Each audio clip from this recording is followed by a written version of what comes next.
नमस्कार। हिंदुस्तान पोस्ट में आप सबका बहुत-बहुत स्वागत है। मैं हूं महेश सिंह और हम बात करेंगे दिल्ली की। दिल्ली में क्या चल रहा है? क्या किस तरह की राजनीतिक गतिविधियां चल रही है? फिलहाल थोड़ी-सी हम बात करते हैं ज़िंदगी की। ज़िंदगी में चुनौतियां कभी खत्म नहीं होती और एक चुनौतियां खत्म होती है तो दूसरी शुरू हो जाती है। राजनीति में भी यही हाल है। राजनीति भी जीवन का एक हिस्सा है। तो दिल्ली में अभी भाजपा की बहुत बड़ी जीत तो हो गई।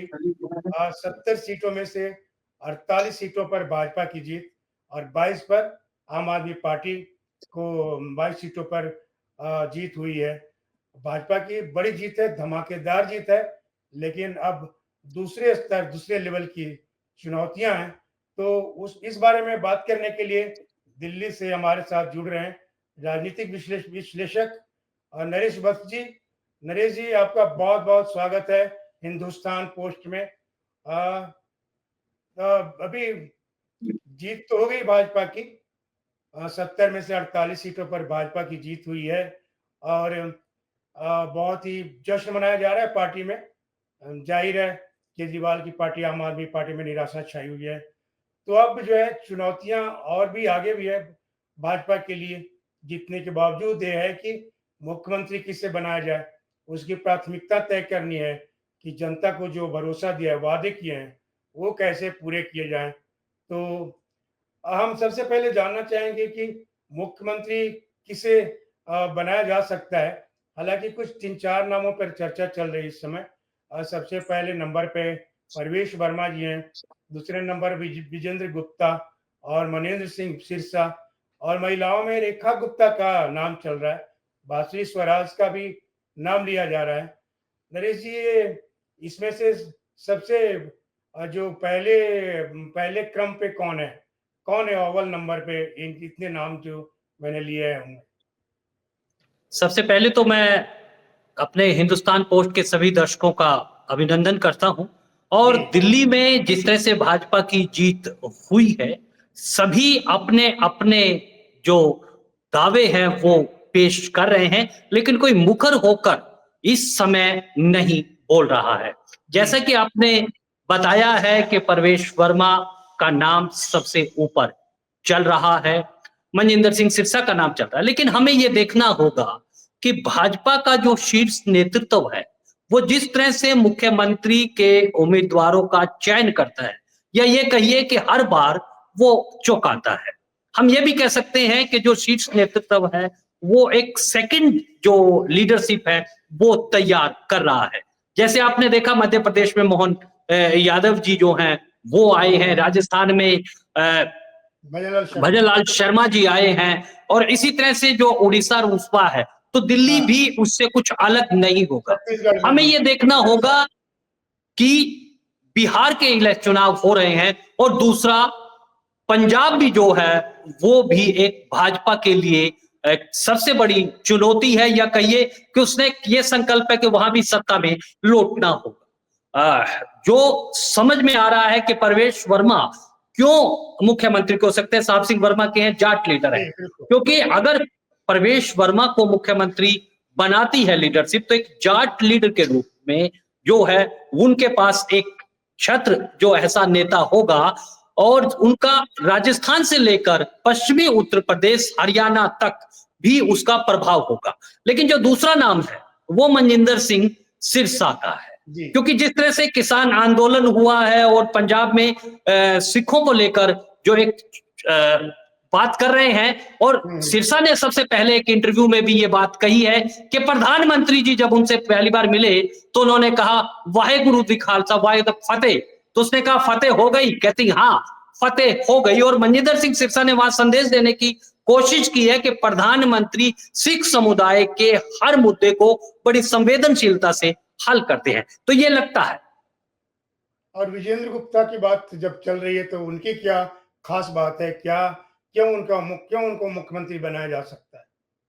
देखिए बड़ा दिलचस्प है महेश जी, दिल्ली की राजनीति में विजेंद्र गुप्ता एक बहुत ही कद्दावर नेता हैं, लगातार वो एमएलए बन रहे हैं। अभी जब वो भाजपा दल के नेता भी हैं, विजेंद्र गुप्ता का नाम है, लेकिन जिस तरह से दिल्ली की राजनीति है और जिस तरह के भाजपा प्रयोग कर रही है नए चयन का, आप देखिए परवेश वर्मा सांसद थे लेकिन उनको सांसद का टिकट नहीं दिया गया है, उनको कहा गया है कि आप विधायक का चुनाव लड़े। तो यानी कि प्रयोग जो है निश्चित रूप से होगा। तो ऐसे में लगता है विजेंद्र गुप्ता का जो प्रयोग है वो बहुत ही वरिष्ठ है, लेकिन अभी तक की जो रणनीति भाजपा का शीर्ष नेतृत्व मुख्यमंत्री के चयन में लेकर करता है, उसमें लगता है कि कुछ नए चेहरे पर दिया जा सकता है। रेखा गुप्ता जो कि शालीमार बाग से भी अभी एमएलए बनी है, अगर एक महिला के रूप में किसी को आगे लेके आना है तो उनका भी नाम प्रमुखता से चल रहा है। तो ऐसे में ये माना जा सकता है कि जो सबसे ज्यादा संभावना प्रवेश वर्मा की लग रही है, वो कहा है क्योंकि उनकी जिस तरह से बातें हैं और जिस तरह से उन्होंने अनाउंसमेंट जो है वो अपने चुनाव का कि वो नई दिल्ली सीट से चुनाव लड़ेंगे, तो ये समझा जा सकता है कि वो शीर्ष नेतृत्व के काफी करीब। और आपने चुनावी रैली में भी देखा था कि प्रधानमंत्री ने प्रवेश वर्मा की किस तरह से पीठ थपथपाई। परवेश वर्मा का नाम इसलिए भी ज्यादा चर्चा में है क्योंकि उन्होंने अरविंद केजरीवाल को हराया है चुनाव में। संदीप दीक्षित उनके सामने थे, बड़े कदावर नेता थे। अरविंद केजरीवाल पूर्व मुख्यमंत्री दिल्ली के और आम आदमी पार्टी के संयोजक, इतने बड़े, और इससे पहले भी उन्होंने एक तरह से त्याग किया। सांसद होते हुए भी उन्हें विधायक का मतलब विधानसभा का चुनाव लड़ाया गया। तो कुल मिलाकर के वो साहिब सी वर्मा पूर्व मुख्यमंत्री के बेटे हैं, उनकी विरासत को आगे बढ़ाना है। तो इस वजह से क्या ये समझा जाए, जाट समुदाय से भी हैं। अभी तक उन्होंने भाजपा ने ब्राह्मण, यादव और दलित, आदिवासी सबको खुश किया। एक जाट समुदाय को दिल्ली में अगर उप मुख्यमंत्री बनाया जाता है तो कैसा संदेश जाएगा? आप क्या कहना चाहिए? देखिए, निश्चित रूप से एक बड़ी दिलचस्प हो गई है। मदन लाल खुराना जो दिल्ली के मुख्यमंत्री एक छत्र नेता थे, उनके बेटे हरीश खुराना भी मोती नगर से चुनाव जीत गए।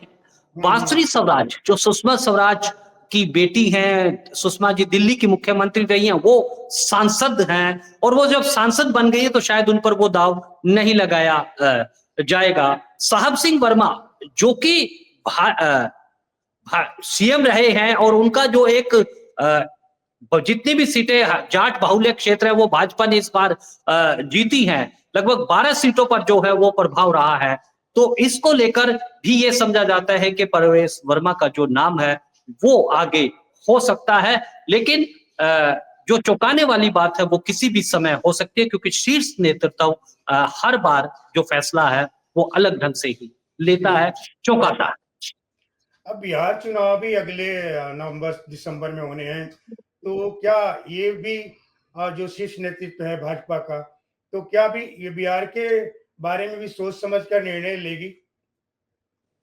देखिए, बिहार का निश्चित रूप से जो पूर्वांचल के मतदाता हैं वो बहुत ही महत्वपूर्ण भूमिका में इस बार चुनाव में उन्होंने निभाई है। सभी राजनीतिक दलों ने पूर्वांचल के जो मतदाताओं को लुभाया है और एक संदेश जो यमुना नदी का जो मुद्दा है वो भी पूर्वांचल से कहीं न कहीं जुड़ा हुआ है, छठ पूजा से जुड़ा हुआ है। तो यमुना की साफ सफाई का जो 3 साल का जो एक दिया है संकल्प लिया है भाजपा ने, उसका असर हो सकता है और बजट में भी बहुत दिया है, लेकिन वो बिहार के नतीजों को प्रभावित दिल्ली से करेंगे ऐसा लगता नहीं, क्योंकि दिल्ली की अपनी एक अलग तरह की राजनीति है। दिल्ली एक जो बाहरी दिल्ली है, जो आउटर दिल्ली जिसको कहते हैं ग्रामीण क्षेत्र का जो इलाका है, उसमें प्रवेश वर्मा, साहब सिंह वर्मा का आज भी नाम है और वो तब साहब सिंह वर्मा भाजपा की राजनीति में आगे आए थे और उन्होंने दिल्ली में किया था जब भाजपा को एक तरह से शहरी पार्टी मानी जाती थी, पंजाबी और वैश्यों की पार्टी थी, उससे उसका विस्तृत दायरा बढ़ा है और आज भाजपा जिस तरह से हर तबके में प्रतिनिधित्व कर रही है, उसको देखते हुए है कि प्रवेश वर्मा को एक किसान नेता के रूप में, एक जाट नेता के रूप में भाजपा जो है वो आगे लाना चाहती है, और अभी तक की जो जितने भी आप देखेंगे वो इस कड़ी का एक हिस्सा हो सकते हैं। हम एक और नाम लेना चाहेंगे, बीच में उनका भी नाम चल रहा था, मनोज तिवारी का। तो उनका उनकी दावेदारी कितनी मजबूत है? पूर्वांचल की बड़ी मुखरता से उन्होंने बात उठाई थी, जब पूर्वांचल के क को की आलोचना की थी अरविंद केजरीवाल ने कि वो दिल्ली में आते हैं पूर्वांचल के लोग, बिहारी लोग और पूर्वांचल के लोग, और कम पैसे में मुफ्त में इलाज करके वापस जाते हैं। हमें तो उनको वोट भी नहीं मिलता। तो मनोज तिवारी का दावेदारी में कुछ दम दिखता है क्या आपको? देखिए, मनोज तिवारी निश्चित रूप से भाजपा के एक वरिष्ठ नेता हैं। पूर्वांचल के मतदाताओं पर उनकी पकड़ है, और अब तो कहें कि दिल्ली में भी उनकी पकड़ है। लेकिन एक सांसद को मुख्यमंत्री बनाएंगे, ऐसा लगता नहीं है, क्योंकि भाजपा ने अपना पूर्ण बहुमत बनाया है। अगर सांसद को अगर हटाएंगे तो फिर एक बार से चुनाव जो है वो दोबारा से करवाना होगा सांसद के रूप में। शायद भाजपा इस तरह का प्रयोग नहीं नहीं करेगी, करेगी। और जी, जो एमएलए चुनकर आए हैं मुख्यमंत्री उसी में से ही बनेगा, और वो नया चेहरा जो लंबी राजनीति जो है जी। उसकी हो, उसी को ही मुख्यमंत्री पद हम दिया जा सकता है। आज आज जो है बिहार के हैं जीतन राम मांझी जी, हम पार्टी के नेता हैं। तो फिलहाल उन्होंने आज कहा है कि भाजपा बहुत सोच समझ के निर्णय लेगी मुख्यमंत्री पद के लिए, और किसी बाहरी आदमी को दिल्ली वालों पर नहीं थोपेगी। वो दिल्ली से ही किसी ऐसे बहुत ही दूरगामी जिसका असर जनता पे हो, भविष्य में अच्छा हो, ये ऐसे लोगों को, ऐसे नेता को, ऐसे विधायक को मुख्यमंत्री बनाएगी। क्या कहेंगे आप? देखिए महेश जी, जो सबसे बड़ी बात आप देखिएगा कि महाकुंभ का प्रयाग, जो महाकुंभ चल रहा है उसमें सभी भाजपा शासित मुख्यमंत्री अपनी पूरी कैबिनेट को लेकर जा रहे हैं और वहां पर डुबकी लगा रहे हैं। और आपने देखा कि किस तरह से दिल्ली में भी, चाहे वो मोहन यादव जी हो, भजनलाल शर्मा हो, नायब सिंह सैनी हो, उन्होंने तमाम तरह से, हेमंत सर विश्वा शर्मा हो, सबने चुनाव प्रचार किया है। भाजपा बहुत का जो शीर्ष नेतृत्व है वो एक टीम के रूप में जो है वो चुनाव प्रचार करती है। दिल्ली का मुख्यमंत्री वो होगा जो शीर्ष नेतृत्व की टीम का एक सदस्य होगा, जो आने वाले चुनाव में उसका वो सभी राज्यों में जो है वो प्रयोग कर सके। जी। तो नरेश जी, हमारी बातचीत का एक ये मतलब निकलता है कि कई नामों पे चर्चा है, लेकिन प्रवेश वर्मा उसमें पहले नंबर पे, अव्वल दर्जे पे है, पहले नंबर पर है, क्योंकि बहुत सारी बातें जो है उनकी दूरगामी आगे तक राजनीति में प्रभाव डालेगा, भाजपा को उसको फायदा मिलेगा। अब हम दूसरी बात करते हैं। भाजपा जीत गई है बहुत अच्छे तरीके से 48 सीटों पर, 22 सीट पर आम आदमी पार्टी। अब भाजपा की चुनौतियां हैं कि भाई ये काम पहले करना है। तो हम जानना चाहें कि यमुना नदी की सफाई के साथ ही महिलाओं को पैसे देने, युवा वर्ग को लुभाने के जो वादे किए हैं, तो 5 प्रायोरिटी ऐसे क्या मुद्दे होंगे जो बड़ी चुनौती होगी भाजपा सरकार के लिए? देखिए, सबसे पहले बड़ी चुनौती तो भाजपा की ये है कि अभी तक का जो 11 साल का शासनकाल केजरीवाल का रहा है, सीएजी की जो रिपोर्ट है वो विधानसभा के पटल पर आएगी। पहले ये पता लगे कि केजरीवाल की जो राजनीति है उसका वो किस तरह से दिल्ली की जनता के सामने लाएंगे। और चुनौतियां यमुना नदी की साफ सफाई का एक बड़ा मुद्दा है, उस पर रहेगा। दूसरा जो मुद्दा है जे क्लस्टर्स में, क्योंकि प्रधानमंत्री का जो एक संकल्प है कि गरीबों को आवास देना, तो जे जी। झुग्गी झोपड़ियों को भी हम्म। आवास पक्के मिले, वो भी एक बड़ी चुनौती होगी। इस बार जो भाजपा ने अपने संकल्प पत्र में कहा, अटल कैंटीन के 5 रुपए में जो है वो खाना मिलेगा, वो सबसे पहले काम करेगा। क्योंकि जितनी भी कल्याणकारी योजनाएं हैं, 2500 रुपए, वो तो केजरीवाल ने भी उस चीज की घोषणा की थी, मुफ्त बिजली। तो उससे बड़ी बात जो है कि जो आधारभूत ढांचा है, चाहे वो यमुना की सफाई का है, क्योंकि केजरीवाल ने सिर्फ बातें ही बातें की हैं, यमुना की सफाई नहीं हुई है।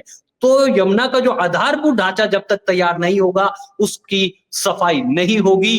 क्योंकि चाहे वो उत्तर प्रदेश है, चाहे वो हरियाणा है, वहां से जो इंडस्ट्रियल यूनिट्स है, वहां का जो गंदा पानी है, फैक्ट्रियों का जो पानी है वो यमुना में रोके, तो उसके लिए भाजपा बड़ा काम करेगी। नए अस्पतालों को लेकर भी काम होगा। आयुष्मान भारत, जो अभी तक केजरीवाल ने उस योजना को लागू नहीं किया था, आयुष्मान भारत जो है वो दिल्ली में लागू होगी। तो ये तमाम ऐसे मुद्दे हैं जो प्राथमिकता के आधार पर भाजपा करेगी। जी, नरेश जी, अभी तो केंद्र में भी भाजपा सरकार है, एनडीए की सरकार है। हरियाणा में भी सरकार है भाजपा की, अब दिल्ली में भी भाजपा की सरकार आएगी। तो केजरीवाल जी ने जो आरोप लगाया था कि यमुना के पानी को में जहर घोल रहा है, हरियाणा में घोला जा रहा है, तो अब ये बात मिलजुल करके काफी आसान हो सकता है यमुना नदी की सफाई का। क्या कहना चाहेंगे? देखिए, निश्चित रूप से एक बहुत बड़ी जो भाजपा के लिए एक राहत की बात है कि हरियाणा में उसका सरकार है, उत्तर प्रदेश में सरकार है, और ऐसे में जो केजरीवाल की जिस तरह की राजनीति है उसको वो काम के बदौलत यमुना नदी का है, वो पहले वो दिखाना है कि केजरीवाल किस तरह से झूठ बोल रहे थे, किस तरह से हरियाणा से पूरा पानी मिल रहा था, लेकिन जो जल संयंत्र है दिल्ली जल बोर्ड के, उनसे पानी का जो ट्रीटमेंट है वो नहीं हो रहा था। यानी कि केजरीवाल कहीं ना कहीं से जो आरोप की राजनीति को आगे रखते थे उसका पर्दाफाश निश्चित होगा। शीश महल है, अभी तो शीश महल भी जनता के लिए खोला जाएगा, उसमें दिखाया जाएगा कि किस तरह से वहां पर जो पैसे का गलत ढंग से इस्तेमाल किया गया है। तो दोनों तरफ होगी, भाजपा अपने काम भी करेगी और केजरीवाल की जो गलत नीतियां हैं और उनके साथ उसका भी वो पर्दाफाश दिल्ली की जनता के नरेश जी, सामने लग रहा है कि केजरीवाल पर शिकंजा कसा जा रहा है।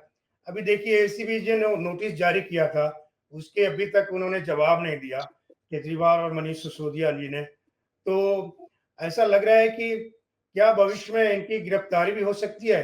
मामला है वो भी जरा थोड़ा सा बता दूं कि 16 विधायकों का ऐसा उन्होंने कहा था कि हमारे 16 उम्मीदवार उस समय उम्मीदवार थे, तो फोन आया खरीद फरोख्त की बात कि भाजपा वाले लुभार हैं 5 करोड़ रुपए देने के लिए कि आप आ जाओ हमारे साथ, हम आपको पैसे देंगे, 5 करोड़ रुपए देंगे। उस मामले में एसीबी ने उनके घर आवास पे गई थी, एसीबी के जो अधिकारी गए थे और उसने नोटिस जारी किया था, अभी तक जवाब नहीं आया। तो एसीबी ने पुलिस को बोला है कि अब कार्रवाई करो। तो क्या अभी उनकी गिरफ्तारी भी हो सकती है? देखिए, सबसे पहली बात यह है कि केजरीवाल ने जो ये आरोप 16 विधायकों का लगाया था उस पर शिकंजा कस दिया गया है। जो दिल्ली पुलिस की एंटी करप्शन वो लगातार इसके जो नाम है उन विधायकों को वो ले रही है, लेकिन गिरफ्तारी की जो बात है वो लगातार, अभी तो शराब घोटाला जो है वो भी मामला सामने है। तो कई मामले जो हैं वो लगातार आ रहे हैं और उसमें निश्चित रूप से, क्योंकि केजरीवाल की जो राजनीति रही है वो हमेशा से, पहला ऐसा आरोप नहीं, उससे पहले भी वो हर बार आरोप लगाते रहे हैं कि भाजपा जो है वो लोटस ऑपरेशन करा रही है, लेकिन इस बार केजरीवाल को जनता ने ही हटाया है। तो ऐसे में उसके खिलाफ जो शिकंजा है, कानूनी कार्रवाई, क्योंकि आप देखिए कि भाजपा के कई वरिष्ठ नेताओं के जो बयान आए हैं, उन्होंने ये कहा है कि वो किसी को जेल नहीं देते, जेल तो कानून देगा।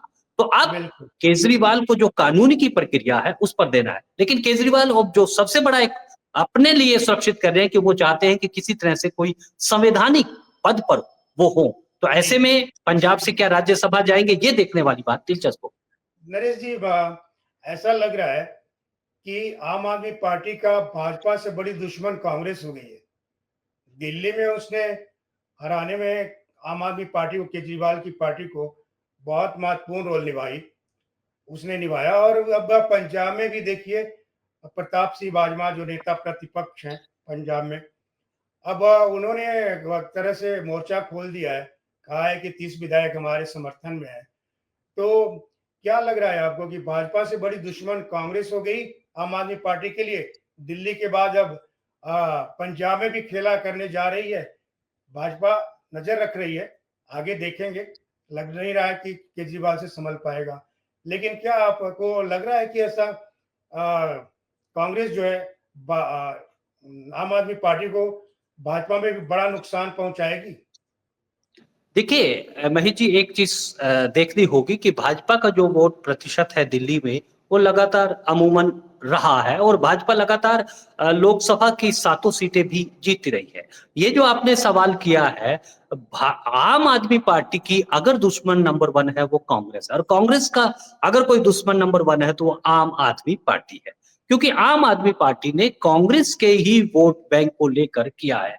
और दिल्ली तो सिर्फ एक बहाना है, असली निशाना तो पंजाब है, क्योंकि जब कांग्रेस नेतृत्व को यह समझाया गया कि केजरीवाल से जब तक आप साथ नहीं छोड़ेंगे तो कांग्रेस अपने पैरों पर खड़ा नहीं हो सकते, क्योंकि कांग्रेस को गुजरात में भी नुकसान आम आदमी पार्टी ने पहुंचाया है, पंजाब में भी सत्ता कांग्रेस के हाथ से ही बिल्कुल। छीनी है। इसलिए पहला अगर कोई दुश्मन इस समय कांग्रेस का है वो आम आदमी पार्टी का है, और कांग्रेस भी अब ये चाहे कि कम से कम दिल्ली और पंजाब में तो केजरीवाल जब तक जीरो नहीं होंगे तब तक कांग्रेस के लिए संभावनाएं आगे नहीं बढ़ेंगी। जी, तो कांग्रेस चाहती है कि केजरीवाल हीरो से जीरो बन जाए, दिल्ली के बाद जो है पंजाब में भी एक तरह से राजनीतिक भूचाल आ गया है। संक्षिप्त में हम जानना चाहेंगे कि भाजपा की इस समय क्या रणनीति है वहाँ पर? क्या वो अकाली दल के साथ में आकर कुछ खेला करेगी हरियाणा में पंजाब में? देखिए, अभी भाजपा वेट एंड वॉच की स्थिति में है। भाजपा अब बिल्कुल मूक दर्शक उस चीज पे बनी हुई है, क्योंकि दिल्ली हारने के बाद केजरीवाल जो है वो अपनी पकड़ जो है वो पंजाब पर बनाएंगे, और वो भगवंत मान के लिए सहज नहीं होगा। पहले भी इस चीज को लेकर चलती थी कि राघव चड्ढा को वहां पर बिठाया गया है। पहली चुनौती यह है कि आम आदमी पार्टी की जो आपसी लड़ाई है वो सामने आए। कांग्रेस इस लड़ाई को लड़ रही है क्योंकि कांग्रेस वहां पर जो काम आम आदमी पार्टी को गिराने का, तो फायदा जो है वो भाजपा का हो सकता है। सवाल ये है कि क्या आम आदमी पार्टी में फूट होगी? अगर वो होती है, केजरीवाल किस तरह से पार्टी पर कब्जा करेंगे तो वो भगवत मान के लिए असहज होगा। इन तमाम पहलुओं पर जो चर्चा है वो चल रही है, और जो बयान आए हैं रवनीत सिंह बिट्टू के, मनजिंदर सिंह सिरसा के, तो कहीं ना कहीं लगता है कि भाजपा इस पूरे मामले पर अब एक मूक दर्शक की ओर पर देख रही है। कांग्रेस में भी जो प्रताप सिंह बाजवा हैं, अजय माकन हैं, वो बहुत ही मुखर हैं आम आदमी पार्टी की जो ये राजनीति है। तो निश्चित रूप से पंजाब में बहुत ही मुश्किल स्थिति जो है आम आदमी पार्टी के लिए होने जा रही है। जी, दिल्ली के बाद जो है पंजाब में भी आम आदमी पार्टी के लिए परिस्थितियां बिल्कुल विपरीत होने जा रही है, बहुत मुश्किल होने जा रही है। अभी वर्तमान जो राजनीतिक परिदृश्य है वो देखकर ऐसा लगता है कि आम आदमी पार्टी या केजरीवाल के लिए पंजाब में संभलना आसान नहीं होगा। अब देखना होगा कि कब तक वहां पर राजनीतिक उथल-पुथल होता है, क्या भूचाल आता है, क्या भाजपा वहाँ पर सरकार बनाने में सफल होती है? ये देखना होगा।